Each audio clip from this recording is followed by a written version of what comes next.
December 22 ஞாயிற்றுக்கிழமை. இது கிட்டத்தட்ட 4வது வாரம். அடுத்த வாரத்தில் ஒரு 3 நாள் இருக்குது. அதோட இந்த மாதம் முடிவடைகிறது, இந்த வருடமும் முடிவடைகிறது. ஆன்மீகவாதி ராமகிருஷ்ணரோட துணைவி சாரதா தேவி ராமகிருஷ்ண இயக்கத்தில் ஆணிவேராக திகழ்ந்த ஏராளமான சீடர்களை ஆன்மீக பாதையில் வழிநடத்திய அன்னை ஸ்ரீ சாரதா தேவி பிறந்த தினம் இன்று டிசம்பர் 22 ஞாயிற்றுக்கிழமை. டிசம்பர் 4வது வாரம், வாரத்தின் முதல் நாள்.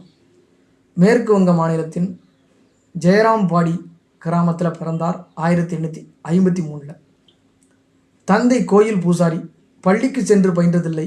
இளம் வயதிலேயே தனித்தன்மையுடன் விளங்கினார். கழுத்து வரை நிற்கும் தண்ணீரில் இறங்கி பசுக்களுக்கு புல் வெட்டி வருவார். வயலில் வேலை செய்பவர்களுக்கு சாப்பாடு கொண்டு வந்து கொடுப்பார்.